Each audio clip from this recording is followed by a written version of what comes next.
We said, yeah, this is it. There's a moral obligation. We got to pay our moms back. We both went and camped. We actually sat up all night at his office. We said, we're not moving here till we get our money. We want to be able to have solar on every rooftop. See, the demand is infinite because anyone who has a roof and uses energy is a client. Yeah, I've been looking forward to this since first researched your company a while back, and excited to get to know you. One of the co-founders behind such an incredible initiative. Thank you. But I'd like to start with why the name? Why Fourth Partner? Where does that come from? Right. So if you want the honest answer, a bunch of engineers couldn't think of anything better. But right. Otherwise, with three of us who started this originally, and we said that the focus or the energy around this should be all the other stakeholders who are our fourth partners, So our employees, our shareholders, our board, all of that. And that's how the whole ethos of the organization has also been built. So all of you here are our fourth partners essentially. Yeah, I love that. And before this, you were an investor? Is that correct? That's right. I was working with a private equity fund in India. I was based in Delhi, Dubai and Delhi. This was a sort of a mid-market fund investing into SMEs, small and medium enterprises. And essentially the idea, this was 2006 onwards, and that was when India was sort of really on a growth path. And my role essentially was more on the operating side, where I was sitting on the boards of companies and helping them with strategy and operations and how they should sort of, design their organization for growth. And that was one of the sort of eye-opener for me in terms of entrepreneurship, because I saw it so up close and personal, and saw that the guys on the other side of the table were having a lot of fun. So, And so what propelled, so it sounded like you got an entrepreneurial itch from working with these, pretty, I'm guessing high quality entrepreneurs and seeing what they were building, but why solar? Why get into clean energy? Right. So like I've mentioned to a bunch of guys here as well, that we were not the tech guys, just blanked out when anybody said tech or IT and stuff like that. We were more the brick and mortar guys. Okay. And we wanted to do something which is very fundamental and impactful. And we had also seen the power sector very closely in the investment front. We had invested in some power companies, and we felt that the last mile in India is so important, because you have these generation capacity at one end, but on the other end there are millions without power, and we said that we have to sort of do something which addresses the last mile. And we did a bit of research, and at that point in time, 2010, the solar costs were about 7-8 times of what they are now. But the world was taking to it. There was a little bit of murmur about being clean, green, and also in places like Europe and US, the government was boosting demand by giving subsidies, etc. We felt that it would be the right time and the right sort of space for us. And if we started then, in a couple of years' time, we predicted that the cost curve would follow something like a computer chips, IC chips, where the cost would follow Moore's law and it would fall. And if we really had to take advantage of that, we had to start then, maybe learn the tricks of the trade in a couple of years, and then sort of ride the growth curve. So that's when we sort of zeroed down on it. We were lucky to find a team in India who was doing solar for the last 10 years before that, although they were doing a different product business, but they had a clue about the supply chain and how what a panel is. Honestly, we didn't know because we were a bunch of finance guys making spreadsheets and calculating IRRs. But we were lucky to have them. That team came on board and we hit the ground running. So we got our first order win before the company was incorporated. Wow. Because those guys had already worked on certain products and had presented to the clients. So we've been lucky in a way. And so now we're 8 years later. Yeah. Where's the company at now? How many installations? How big's the team? Yeah. So yeah, I mean, I think the inflection point came somewhere in 2015 when the prices of solar dropped. Before that, we were really selling clean and green and impact, and we were knocking on all the doors. But now, sort of, it has become very commercially viable. So we don't have to sell the green and clean impact. That is a second, secondary. The first is what we sell is sort of cost reduction. So in terms of size, we've got almost 65 odd megawatts of installation. These are all distributed plants. There's no one single large plant. We've got 1,500 installations across 22 states. And in terms of the team size, we're close to 200 now. Yeah. And we're pretty much spread all over India. We have 10 offices.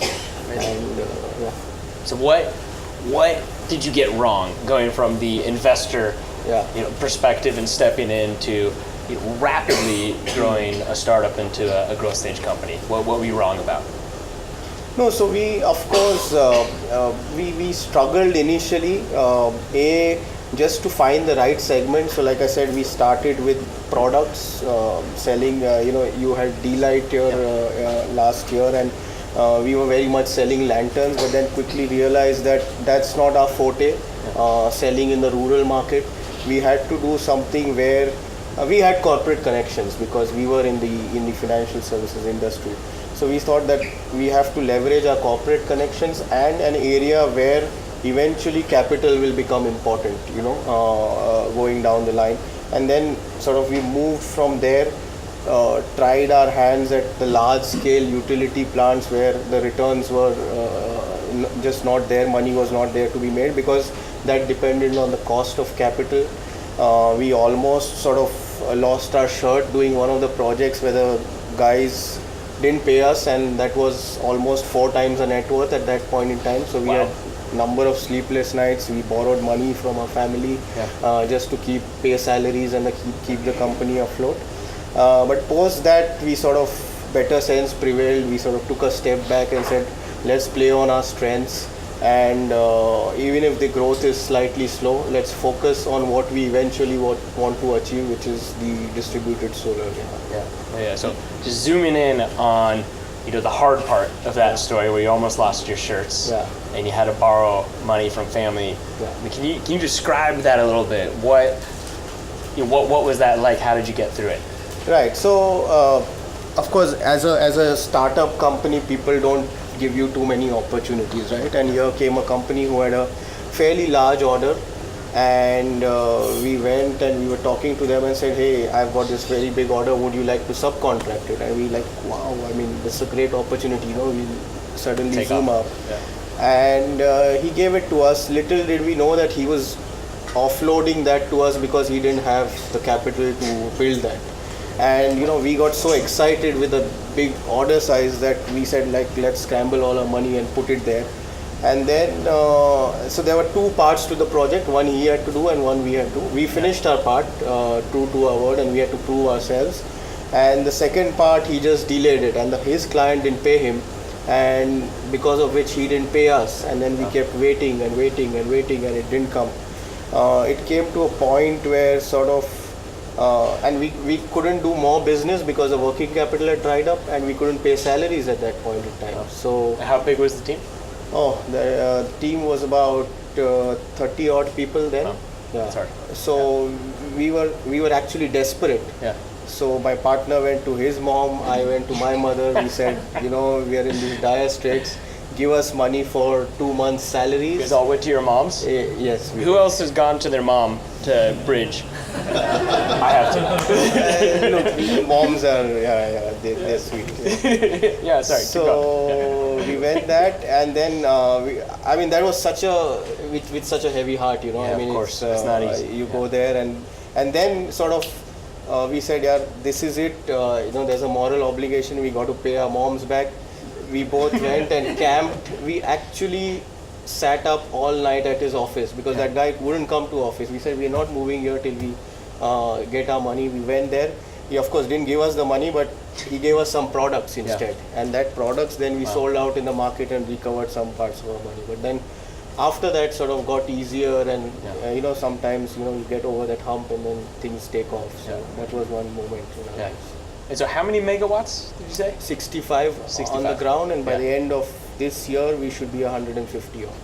Okay, so 150 megawatts. So for those who don't understand solar, what's the equivalent in terms of carbon reduction, planting trees? Can you draw? So yeah, we each kilowatt each megawatt is 66,000 trees approximately. Yeah. That's the carbon sink it creates. So one can do the math, but we've done almost 4 million trees planted, equivalent of 4 million trees planted till date. Huge. Yeah. It's huge. Yeah. So, are you the biggest? Is there anybody bigger than you right now in India? We are among the top 3, so they're all neck and neck. Yeah. But we would, and I think now with the funding coming in, the hope is that this year onwards we'll claim pole position.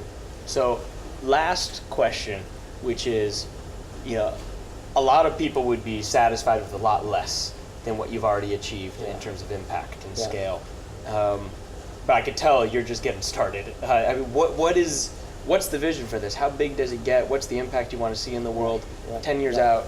If this, where's it going? No, so we want to be able to have solar on every rooftop. Like, see, the demand is infinite because anyone who has a roof and uses energy is a client. We want to do it in a manner where everybody benefits not only from the clean and green impact but also able to save money. And our near-term goal, at least in the next 4 to 5 years, is to have a gigawatt of installed capacity.